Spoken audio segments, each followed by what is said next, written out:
அன்பான உறவுகளே வணக்கம். த மணி எனும் சமூக ஊடகத்தினூடாக உங்களை சந்திப்பதிலே மட்டற்ற மகிழ்ச்சி அடைகின்றேன். அன்பான உறவுகளே, நாம் சில விடயங்களை மீள பார்க்கும்போது மிகுந்த மகிழ்ச்சி அடைவோம் அல்லவா? அப்படித்தான் ஊருக்கு ஒரு நாள் திரும்பி வருவேன், அதுதான் எனக்கு திருநாள், என் கனவுகள் பலித்திடும் நன்னாள், கனவுகள் பலித்திடும் நன்னாள்.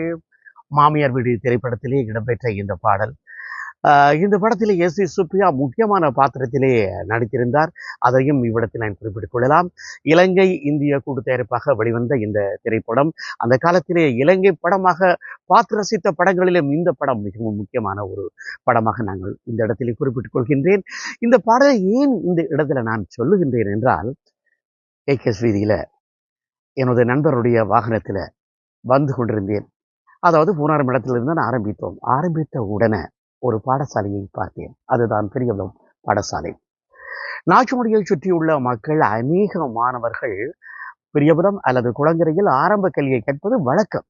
பெரியபுரம் பாடசாலைக்கு இன்னும் பல வரலாறு இருக்கின்றது. அதிலும் குறிப்பாக ஒரு வரலாறை நான் சொல்கின்றேன். அங்கிருக்கின்ற இசைக்கலைஞர்கள் அல்லது நாடக கலைஞர்கள் தாங்கள் பயிற்சி பெற, ஒத்திகை பார்க்க, எல்லோரும் கூடிக்கொள்ள, பல விடயங்கள் பேசிக்கொள்ள ஒரு பொருத்தமான இடம்தான் பெரியகுளம் பாடசாலை. அப்படித்தான் எனக்கும் வாய்ப்பு கிட்டியது. பெரியகுளம் பாடசாலையில நான் அங்கு சென்ற வேளை, அதாவது கலைவாணன் நாடக மன்றத்தினூடாக அங்கு 13 வயசிலே இடிந்த புயல் நாடகத்திலே கபாலி என்ற பாத்திரத்திற்கு நடிப்பதற்காக சென்றிருந்தேன். அந்த சமயத்திலே லோகநாதன், அரசண்ண, பக்குமண்ண இவர்களெல்லாம் மறைந்து விட்டார்கள். தியாகண்ண இவரும் மறைந்து விட்டார். இவர்கள் எல்லாம் அங்கு கூடி எல்லோரையும் வளர்த்தெடுக்க முயற்சித்த அந்த காலத்தை மறக்க முடியாதல்லவா? மறக்க முடியாத அந்த காலத்தை இந்த இடத்திலே நான் நினைவுபடுத்திக் கொண்டு இப்படியே நாச்சிமுடியை நோக்கி சென்று கொண்டிருக்கும் பொழுது அதை படமாக்கிக் கொண்டோம். படமாக்கிக் கொள்ளும் பொழுது என் மனதிலே வேதனைப்பட்டிருந்தது. நாச்சிமுடியிலே நான் பிறந்து வளர்ந்தவன், என்றும் கூட அந்த இடத்தில் நான் வாழ முடியாமல் இருக்கின்றேனே, அந்த தவிப்போடு புலம்பெயர்ந்து வாழ்கின்ற நாச்சிமுடி உறவுகளும் கூட, அங்கு இடப்பெயர்வில் வந்தவர்களும் கூட இந்த வேதனையை கண்டிருக்கின்றார்கள். ஆகவே அதை படமாக்கி இருக்கின்றேன். பாருங்கள், பக்கத்தில் அரசடி பிள்ளையார் வரை நோக்குகின்றது இந்த காட்சி.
நாம் வாழ்ந்த வாழ்க்கையின் பதிவுகள் ஒவ்வொன்றும் எம் பிள்ளைகளுக்கு சேர வேண்டும்.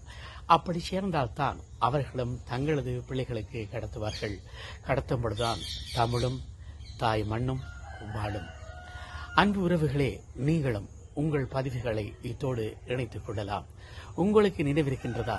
கெண்டாமணி கெண்டாமணி கண்டாமணி நாதம் கேக்குதடி.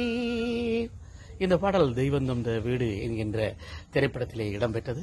இந்த படத்திலே மறைந்த அமரர் அன்பு நடிகர் ரகுநாதன் அவர்கள் நடித்திருந்தார். அவர் இயக்குனரும் கூட. புலம்பெயர்ந்த மண்ணிலும் கூட பல படைப்புகளை தந்தவர். அது மட்டுமல்ல, இந்த படத்திற்கு இசையமைப்பு கண்ணன் நேசன் அவர்கள். கண்ணன் அவர்கள் நடித்தும் கூட இருக்கின்றார், தமிழ் கலைஞராக நடித்தும் கூட இருக்கின்றார். இந்த பாடலை பாடியவர் மறைந்த கிருஷ்ணமூர்த்தி அவர்கள். அழகாக பாடுவார்கள். அந்த காலங்களிலே பார்த்தோம் என்றால் சீர்காழி கோவிந்தராயன் அவர்களுடைய குரலை அப்படியே தரக்கூடிய ஒரு வல்லமை பெற்றவராகத்தான் கிருஷ்ணமூர்த்தி அவர்கள் இருந்தார். அவரும் கூட கலைவாட நாடக மன்றத்திலே ஆஸ்தான பாடகராக இருந்ததும் உண்மை. இந்த பாடலை ஏன் பாடினேன் என்றால், இந்த பாடல் இடம்பெற்றது ஒரு திரைப்படத்தில். அதுதான் தெய்வம் தந்த வீடு. தெய்வம் தந்த வீடிலே காட்டப்படுகின்ற ஒரு காட்சியிலே வருகின்றது நல்லூர் கந்தசாமி கோயில்.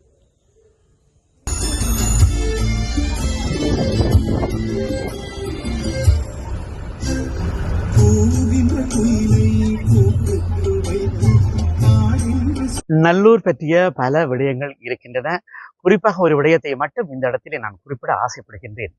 12ஆம் நூற்றாண்டில் இருந்து 17ஆம் நூற்றாண்டு வரை யாழ்ப்பாண ராச்சியத்தின் தலைநகராக நல்லூர் விளங்கி இருக்கின்றது என்ற நல்ல விடயத்தையும் நாம் உள்வாங்கிக் கொள்வோம். அன்பான உறவுகளே, விமர்சனங்களை முன்வையுங்கள். நீங்களும் தகவல்களை தாருங்கள். முடிந்தளவு குறிப்பிட்ட நேரத்துக்குள்ளே இந்நிகழ்ச்சியை தர வேண்டும் என்ற ஆர்வத்தோடு நான் இருக்கின்றேன். மீண்டும் சந்திப்போம். அதற்கு முதல் நீங்கள் சப்ஸ்கிரைப் பண்ணுங்கள். நன்றி, வணக்கம்.